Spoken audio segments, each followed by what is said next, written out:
এই সংক্ষিপ্ত জুমার খুতবার যে বিষয়বস্তু তা হলো ইসলামের সময়ের গুরুত্ব। উল্লেখিত বিষয়কে কেন্দ্র করে সংক্ষিপ্ত তত্ত্ববহুল আলোচনা করার প্রয়াস চালাবো ইনশাআল্লাহ। আজিজ ওয়া মা তাওফীকি ইল্লা বিল্লাহ। আল্লাহ রাব্বুল আলামিন এই সময়কে কেন্দ্র করে সময়ের গুরুত্ব বোঝানোর জন্য বহু তিনি আয়াত নিয়ে এসেছেন কুরআনুল কারীমের মধ্যে। তার মধ্যে তিনি বলেছেন ফাইজা ফারাগতা ফানসাব ওয়া ইলা রাব্বিকা ফারগাব। হে মুহাম্মদ রাসূলুল্লাহ সাল্লাল্লাহু আলাইহি সাল্লাম, আপনি যখনই কাজ থেকে অবসর হবেন, যখনই আপনি কাজ থেকে বিরতি পাবেন, তখনই আপনি আল্লাহর ইবাদত করুন। সময়কে এমন ভাবে কাজে লাগাতে বলছেন আল্লাহ রাব্বুল আলামিন, হে আল্লাহর নবী আপনি শুনুন, যখন আপনি কাজ থেকে বিরতি পাবেন, আপনার কোন একটা কাজ করছেন, কাজ থেকে যখন আপনি একটু অবসর হবেন, অবসর সময় পেলেই আপনি আল্লাহর ইবাদত বন্দেগি করুন। কারণ সময়কে নষ্ট করা কোনো মতেই যাবে না। এই ব্যাপারে আল্লাহ রাব্বুল আলামিন কোরআনুল কারীমে 114টি সূরা, তার মধ্যে একটি সূরা সূরা আল আসর। আমরা জানি সেই সূরা আল আসরের মধ্যে প্রথমেই তিনি সময়কে মানে সময়ের কসম করে কিছু বলতে চাচ্ছেন, মানে সময়ের কসম খাচ্ছেন। মানে সময় এত গুরুত্বপূর্ণ একটা ফ্যাক্ট বা সময় গুরুত্বপূর্ণ একটা বিষয় যেটা প্রত্যেকটা মানুষেরই প্রয়োজন। সময় সম্বন্ধে আমরা প্রত্যেকটা মানুষই কিন্তু ধোঁকায় পড়ে আছি। সময় সম্পর্কে প্রত্যেকটা মানুষই ধোঁকায় পড়ে আছি। আল্লাহ রাব্বুল আলামিন তিনি বলছেন যে ওয়াল আসর, সময়ের কসম, যুগের কসম। মানে হে পৃথিবীবাসী শোনো, তোমাদেরকে আমি কিছু বলছি, কিন্তু তোমরা সময়ের কসম করে তোমাদেরকে বলছি তোমরা সময় নিয়ে ধোঁকায় পড়ে থাকবে, সময় নিয়ে তোমরা মানে অবহেলায় থেকে তোমরা তোমাদের দিন ধর্মটাকে ক্ষতিগ্রস্তের মধ্যে ফেলে দিবে। তা আল্লাহ রাব্বুল আলামিন কিছু বলবেন, আমাদের কাছে কিছু নসিহত করবেন, কিন্তু প্রথমেই তিনি সময়ের কসম খাচ্ছেন। কেন?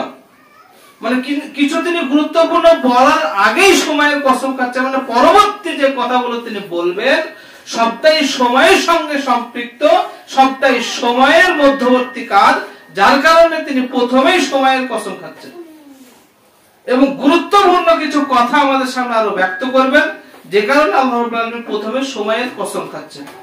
আমরাও যেমন কোনো কিছুকে গুরুত্ব দিতে গেলে আমরা কসম করে থাকি, অনুরূপ আল্লাহ রাব্বুল আলামিন কিছু আমাদেরকে বলবেন, কিছু আমাদেরকে উপদেশ দিবেন, কিছু আমাদেরকে নির্দেশনাবলী দিবেন, যার প্রথমে তিনি কসম দিয়ে শুরু করতে, সেটা আবার সময়ের, সেটা সময়ের। আপনি বিশ্বাস করুন, প্রত্যেকটা মানুষের সবথেকে গুরুত্বপূর্ণ যদি কিছু আল্লাহর একটা নিয়ামত পেয়ে থাকে, সেটা হচ্ছে সময়, যেটা আমরা কেউ বুঝি না।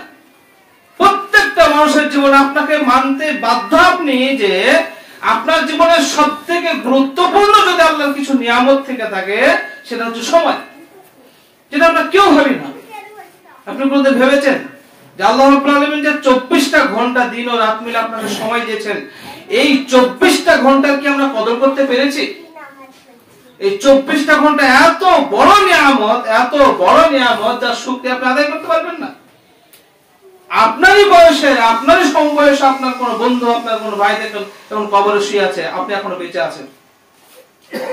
আপনারই সমবয়সে কোন ভাই একসঙ্গে পাঠশালা গিয়েছিলেন, একসঙ্গে খেলা করেছিলেন, একই বয়সের, কিন্তু দেখেন অনেকেই কবরে শুয়ে আছে, তাদেরকে আল্লাহ এই সময় দেয়নি। আপনি যে অতিরিক্ত সময়টা পেয়েছেন, এই অতিরিক্ত সময় তাকে দেওয়া হয়নি, তার সময় শেষ হয়ে যাওয়ার কারণে সে কবরে শুয়ে আছে। আপনি এখনো পর্যন্ত অতিরিক্ত সময় যে পেয়েছেন, অতিরিক্ত সময় যে আপনাকে আল্লাহ রাব্বুল আলামিন দিয়েছে, এটা কি কম বড় নিয়ামত বলছেন?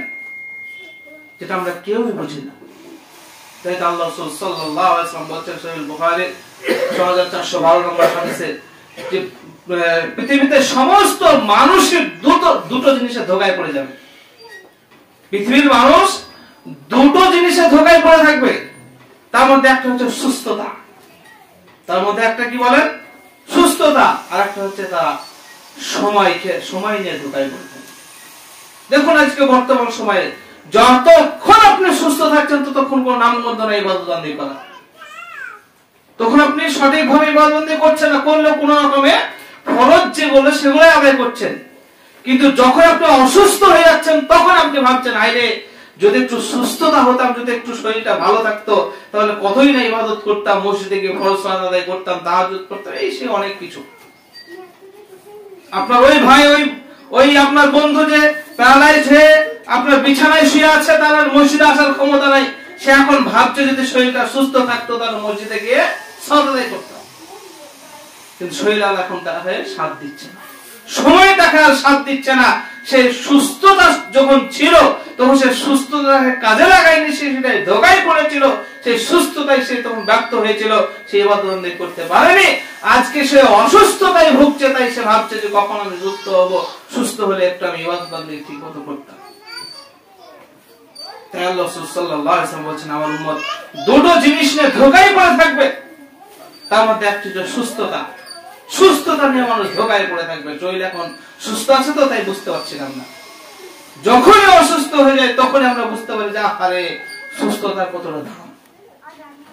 এবং আমরা আরেকটা জিনিস, সেটা হচ্ছে সময় নিয়ে ধোঁকায় পড়ে থাকি। তাই তো আল্লাহ রাব্বুল আলামিন তিনি কুরআন কারীমের মধ্যে বলছেন যে আলহাকুমুত তাকাসুর, হে পৃথিবীবাসী শোনো, তোমাদেরকে দুনিয়াবি লোভ লালসায় আত্মভরা করে রাখবে। আলহাকুমুত তাকাসুর, দুনিয়াবি যে লোভ লালসা, দুনিয়াবি যে নিয়ম, দুনিয়াবি যে আকর্ষণ, এই আকর্ষণ তোমাদেরকে ভুলিয়ে রাখবে, আত্মভরা করে রাখবে। হাত্তা যুরতুমুল মাকাবির, যতদিন পর্যন্ত তোমরা কবর না দেখেছো, যতদিন পর্যন্ত তোমরা মৃত্যুবরণ না করছো, তোমাদেরকে এই দুনিয়াবি এমন ভাবে গ্রাস করবে, এই দুনিয়ার মায়া এমন ভাবে গ্রাস করবে, এই দুনিয়ার লোভ লালসা এমন ভাবে গ্রাস করবে, তোমরা সেখানে আত্মভোলা হয়ে থেকে যাবে, তোমরা সেখানে আত্মভোলা হয়ে থেকে যাবে। আর সেই আত্মভোলা তোমরা যতদিন মৃত্যুবরণ না করবে ততক্ষণ বুঝতে পারবে। অতএব সময় একটা এমন মূল্যবান জিনিস যেটা একবার চলে গেলে আর ফেরত পাওয়া যায় না, যেটা আমি আপনি জানি। একবার যদি আপনার আমার জীবনের যে সময়টা চলে যাবে সেটা কখনোই আসবে না। এই সময়টা হচ্ছে সেই নদীর স্রোতের মতো, যে স্রোতটা চলে যায় সেটা আর ফিরে আসে না। কেন যে আপনি বুঝতে পারেন না, কেন যে আমরা বুঝতে পারি না যে সময়কে কেন যে মূল্যায়ন করি না? আল্লাহ রাব্বুল আলামিন স্বয়ং তিনি সময়ের কসম করে সময়ের মূল্য দিতে বলছেন। গুরুত্বপূর্ণ জিনিসেরই কসম করা হয়, অন্য জিনিসের কসম করা হয় না। আপনার যত কাজ কাম আছে সবটাই সময়ের সঙ্গে সম্পৃক্ত, আপনি মানেন আর না মানেন। আজকে দেখলে তো হতভাগ হতে হয় যে 24টা ঘন্টা রাতে দিনে আমাদের আল্লাহ রাব্বুল আলামিন সময় দিয়ে থাকেন। কত বড় যে নিয়ামত! হাসপাতালে গিয়ে দেখা যায় যে কিছুক্ষণ আগে একজন মানুষ মারা গেছে, তার 2 ঘন্টা পরে আরেকজন মানুষ মারা যাচ্ছে, তারপরে দিন দেখা যায় আরো হাজার হাজার মানুষ মারা যাচ্ছে। কত যে মানুষ মারা যাচ্ছে তার কোনো ঠিক নেই। তার মধ্যে থেকে আল্লাহ আমাকে সময় দিয়েছে, ভেবেছেন কখনো? এখনো যে আল্লাহ বাঁচিয়ে রেখেছে আপনাকে আমাকে, এখনো যে এত বড় একটা নিয়ামত আপনি আমি ভোগ করছি, তার কি কদর করতে পেরেছি? না, কদর করতে পারিনি। সেই দিন কদর করবো যেদিন আইসিইউতে শুয়ে থাকবো, যেদিন ডাক্তার এসে বলবে যে আর বেশিক্ষণ হয়তো বাঁচানো যাবে না, যেদিন ওই চিকিৎসকরা এসে হাত তুলে নেবে, যার কিছু করার নেই, সেদিন আপনি আমি ভাববো যে হাই রে, সময়টা সবই চলে গেল। তাই তো আল্লাহ রাব্বুল আলামিন সূরা মুনাফিকুনের মধ্যে বলছেন, যখন মানুষের জীবনটাকে ছিনিয়ে নেওয়ার জন্য আজরাইল যখন আসবে, মালাকুল মাউত যখন আসবে, তখন বলবে যে আল্লাহ আমাকে আরেকটু সময় দাও, তাহলে আমি দান সাদকা করে ভালো মানুষ হব, আর ইবাদত বন্দেগি করব। সময় আর দেওয়া হবে না। কি দিয়ে আপনাকে বোঝায়?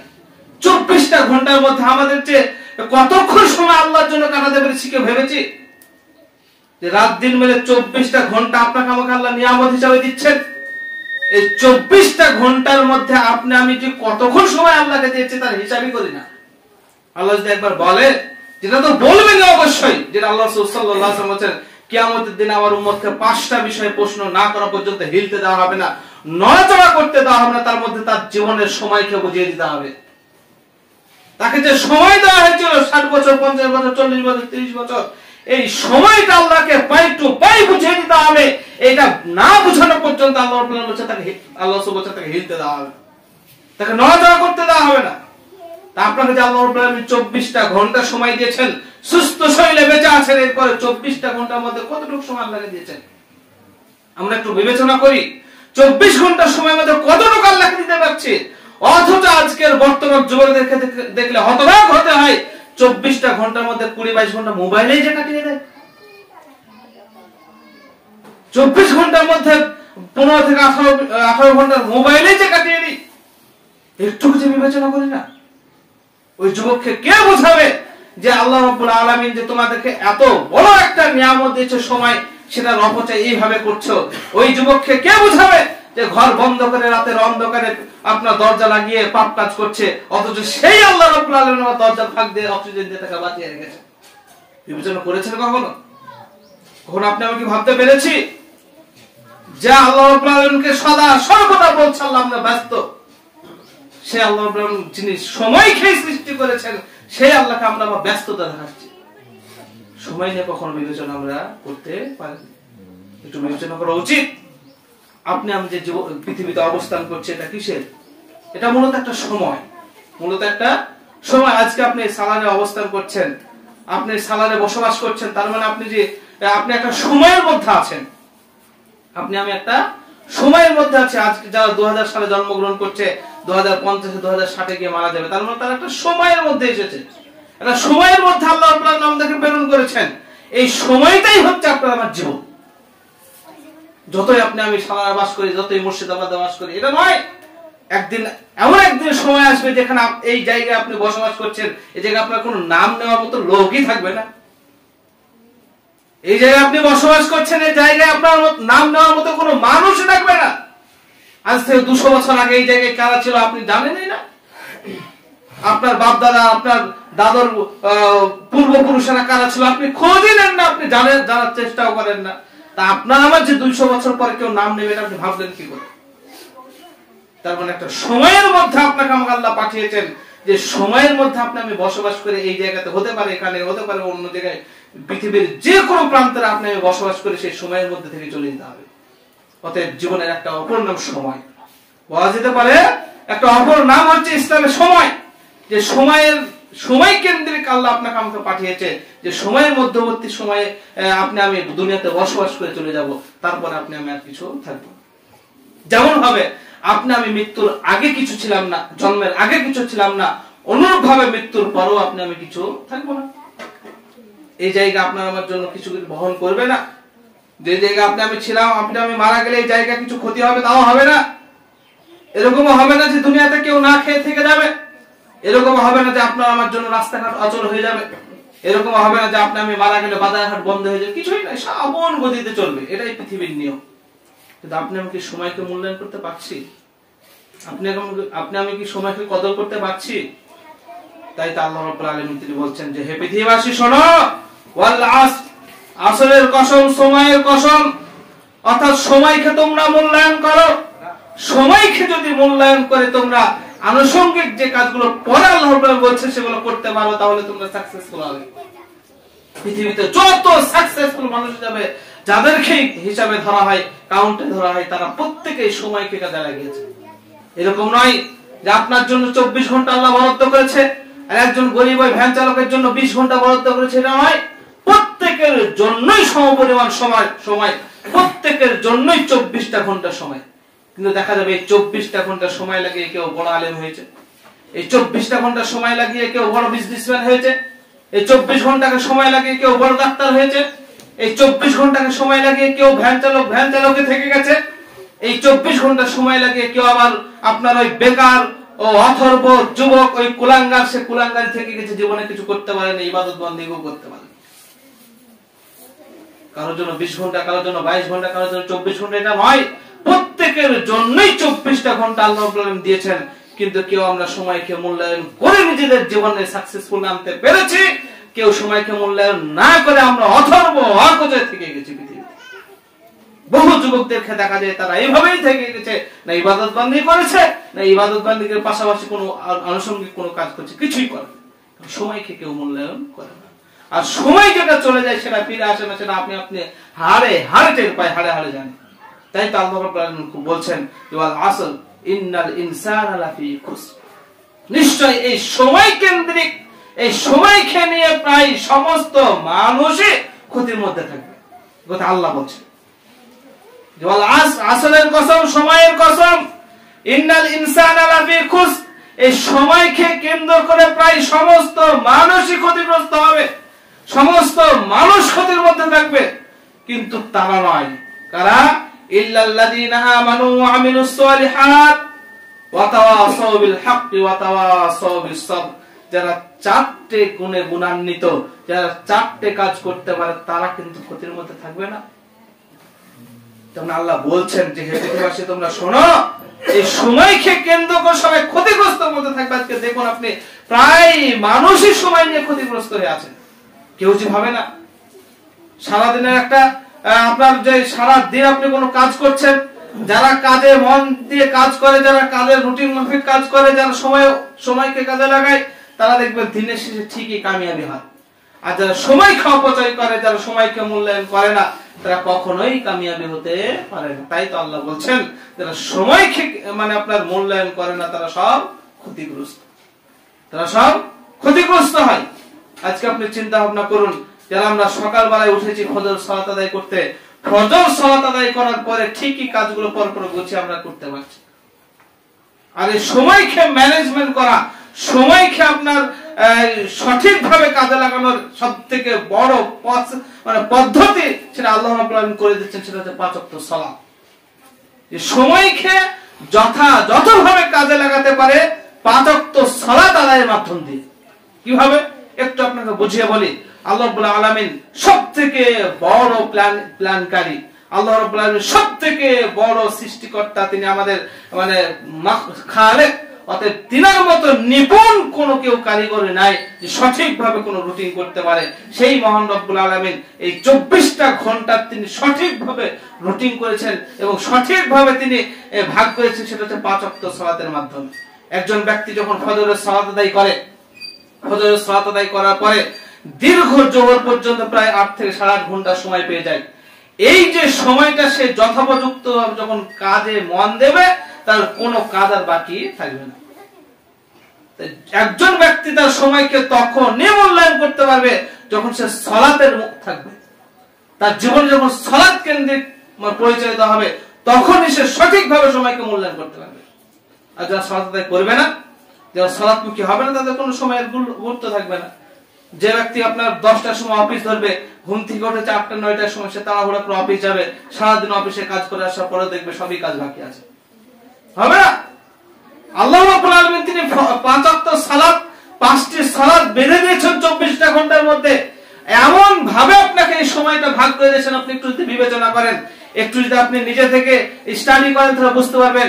ফজরের সালাত, ফজরের সময় সালাত আদায় করতে বলেছেন, জামাতের সাথে যে ব্যক্তি সালাত আদায় করবে, ফজর থেকে দীর্ঘ জোহর পর্যন্ত লম্বা একটা ডিউরেশন পেয়ে যাবে। এটা আপনি কাজে লাগাতে পারবেন, আপনার জীবনের সবথেকে গুরুত্বপূর্ণ বিষয়ে এই সময়টা কাজে লাগাতে পারবেন, ভূমিকা থাকবে। আপনি যদি ব্যবসায়িক হন, ফজরের পর থেকে আপনি প্ল্যান মাফিক আপনার ব্যবসার জন্য লেগে যান। যদি আপনি শিক্ষার্থী হন, ছাত্র হন, ফজরের পর থেকে আপনি শিক্ষার কাজে নিয়োজিত হয়ে যান। আপনি যদি আপনার অন্যান্য আনুষঙ্গিক কাজে যুক্ত থাকেন, আপনি যে যে কাজের সঙ্গে যুক্ত, যে যে পেশায় যুক্ত, সেই কাজে লেগে যান। ফজরের পরে দেখবেন জোহর হতে হতে আপনার কাজ প্রায় শেষ। এরপর আল্লাহ রাব্বুল আলামিন একটা অ্যালার্ম দিয়ে দিয়েছেন, জোহরের সময় একটা সালাতের টাইম করে দিয়েছেন দুপুর বেলায়, লম্বা একটা সময়ের পরে যে এই সময় তুমি সালাত আদায় করো, এই সময় সালাত আদায় করো। আর এই সালাত যখন তুমি আদায় করবে, তখন তুমি বুঝতে পারবে যে আহারে মানে আমার দিনের প্রায় 3 ভাগের 1 ভাগ সময় শেষ হয়ে গেল। দিনের 24 ঘন্টার মধ্যে 3 ভাগের 1 ভাগ সময় শেষ হয়ে গেল। মানে আমাকে যদি আর কিছু কাজ থাকে, তাহলে আমাকে সেটা করে নিতে হবে জোহরের পরবর্তী সময়। এটা আল্লাহ রাব্বুল আলামিনের একটা সিস্টেম, আমরা কেউ যে বুঝি না। 24টা ঘন্টার মধ্যে আপনার 3 ভাগের 1 ভাগ সময় প্রায় জোহর থেকে ফজর থেকে জোহর পর্যন্ত এই সময় আছে। এই সময় যখন আপনি আপনার প্রয়োজনীয় কাজকে পুরো গুটিয়ে নিতে পারবেন, এরপর জোহরের সালাত আদায় করুন। জোহরের সালাত আদায় করার পর আপনি ঠিকই বুঝতে পারবেন যে হ্যাঁ, সময় আমার অনেকটা শেষ হয়ে গেছে। আরো যদি কোনো কাজ থাকে, সেটা আপনি প্ল্যান করে পরবর্তীতে জোহরের পরে করেন, আসরের পরে করেন। কিন্তু যখন আপনি সালাত আদায় করবেন না, তখন আপনার টাইম কিভাবে যে কেটে যাবে আপনি কিছুই বুঝতে পারবেন না। টাইমের বরকত থাকবে না, কিছুই থাকবে না। তাই তো আল্লাহ রাব্বুল আলামিন বলছেন যে সময়কে কেন্দ্র করে সমস্ত মানসিক ক্ষতির মধ্যে রয়ে যাবে, কিন্তু তারা নয়। কারা? ইল্লাল্লাযীনা আমানু, যারা ঈমান নিয়ে এসেছে, যারা ঈমান নিয়ে এসেছে তারা ক্ষতির মধ্যে থাকবে না। যারা সময়কে কেন্দ্র করে সময়ের মধ্যেই যারা ঈমানটা আনতে পারবে, তারা ক্ষতির মধ্যে পড়বে না। সারা জীবন পার করে দিলেন বেঈমানের মতো, আর শেষ বয়সে এসে ভাবছেন যে কি করব না করব, তখন দিক বিদিক ছুটে বেড়াবে না, অটোমেটিক অন্তর দিক বিদিক ছুটে বেড়াবে।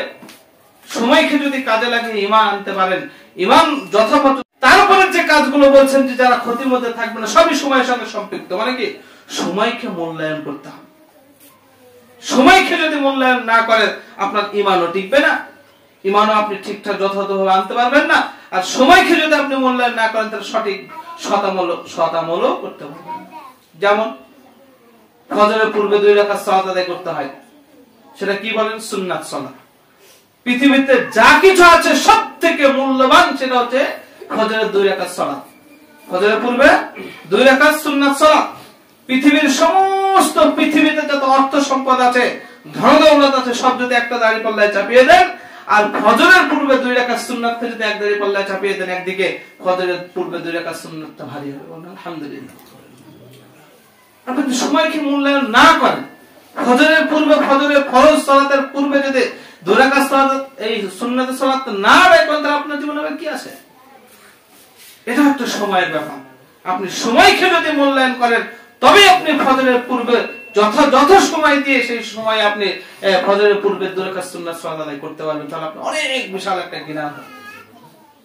এইভাবে আপনি একের পর এক যেটা ইবাদত করতে যাবেন, সেই ইবাদতে কিন্তু সময় লাগবে।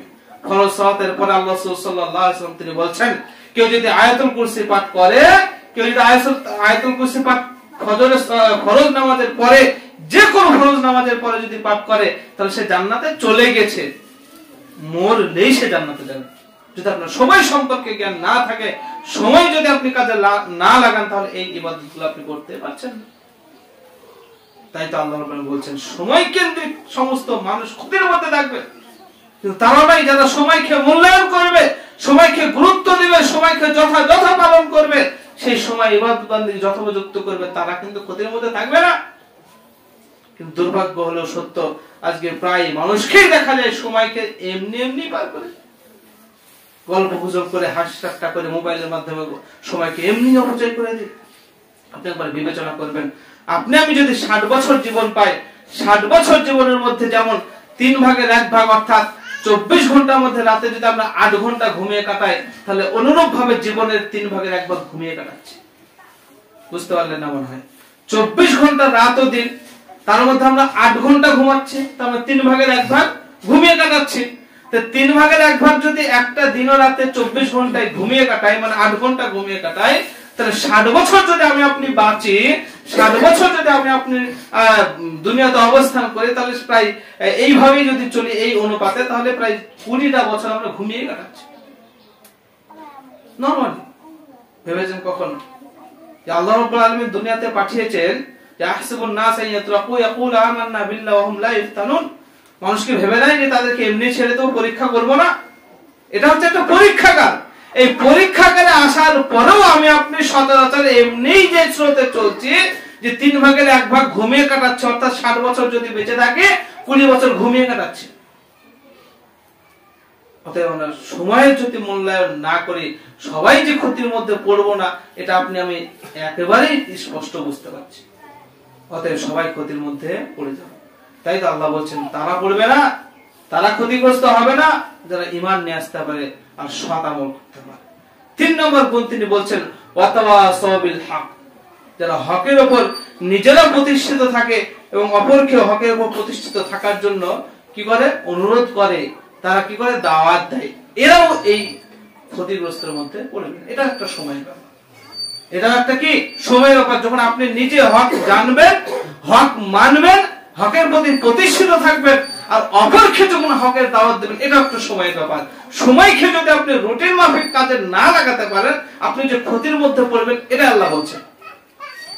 হক কি? হক কি তাই তো বুঝি না। নিজেরা যে হকের প্রতি থাকবো, অপরকে হকের জন্য দাওয়াত দেব, হক কি তাই তো বুঝি না। আরে আমাকেও যদি হক বলা হয় আপনাকে আমাকে, তাহলে আমরা সেটা প্রত্যাখ্যান করি। আল্লাহ রাসূলের একটা হাদিস খুব মনে পড়ে গেল। আল্লাহ রাসূলকে একদিন একজন সাহাবী বলছেন যে আল্লাহ রাসূল, অহংকারের যখন তিনি আলোচনা করছেন, তা বলছেন যে আল্লাহ রাসূল, নতুন জামা নতুন জুতো পরলে কি অহংকারী হয়? অহংকার একদিন আল্লাহ রাসূল অহংকার সম্পর্কে আলোচনা করছেন যে অহংকারী আর এত বদমেজাজি, এরা এত দাম্ভিক, এত নিম্ন পর্যায়ে যে কিয়ামতের দিনে দেখে পিপিলিকার মতো কিয়ামতের দিন কি করবে? উপস্থিত করবে।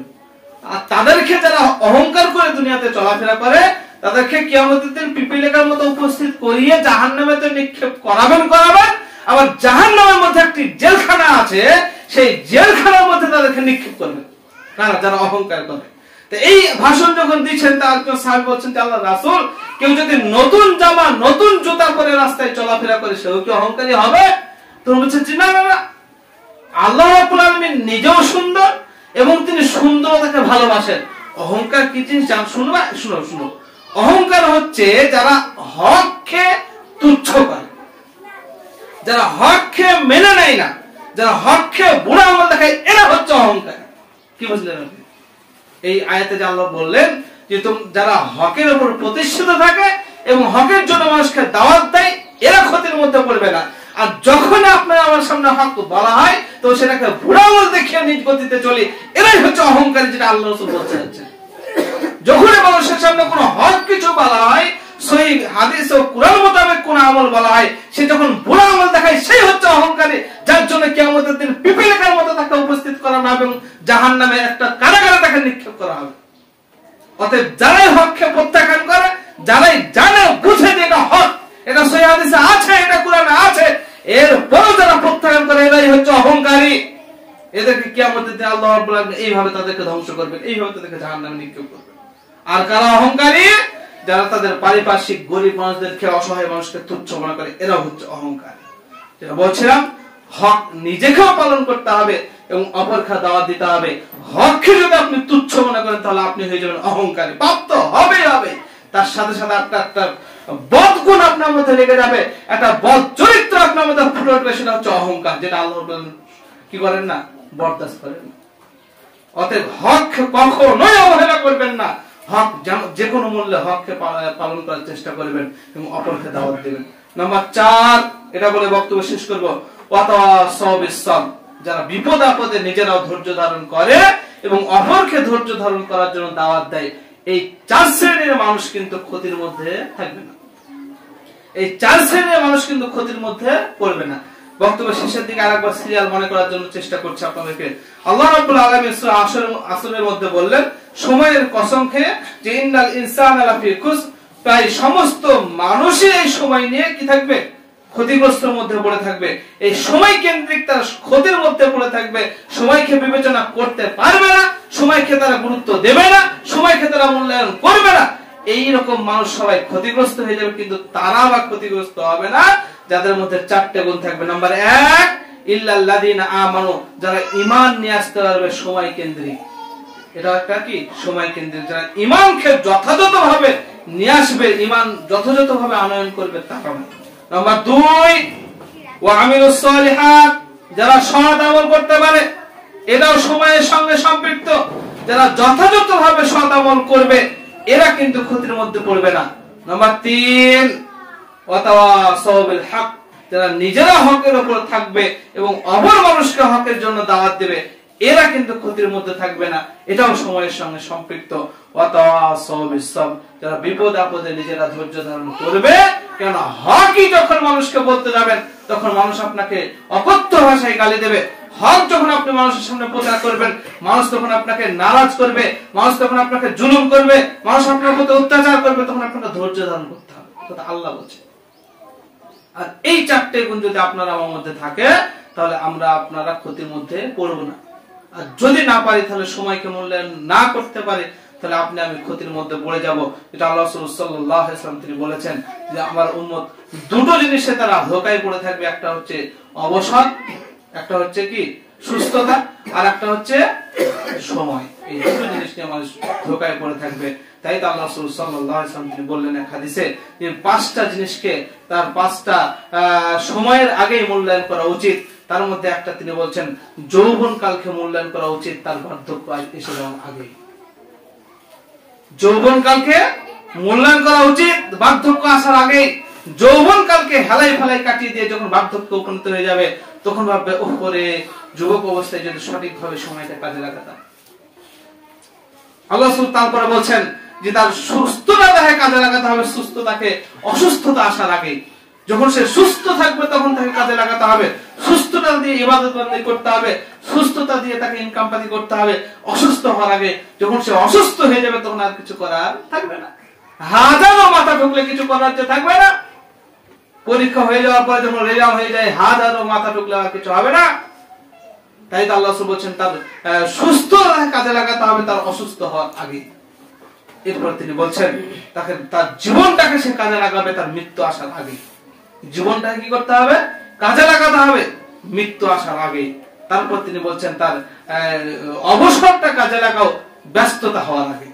আপনি যখন অবসর পাচ্ছেন তখন আপনি অবসরটাকে কাজে লাগিয়ে নেন, তখন আপনি কিছু সুবহানাল্লাহ আলহামদুলিল্লাহ পড়ে নেন, তখন কিছু জিকির আজকার করে নেন। কারণ কিছুক্ষণ পরে হয়তো আপনি ব্যস্ত হয়ে যাবেন, কিছুক্ষণ পরে হয়তো পারিবারিক কোনো কাজে, কিছুক্ষণ পরে হয়তো কোনো এমন কিছু কাজে এঙ্গেজ হয়ে যাবেন, ব্যস্ত হয়ে পড়বেন। তাই ব্যস্ত হওয়ার আগে আপনার অবসরটাকে কাজে লাগিয়ে দিতে হবে।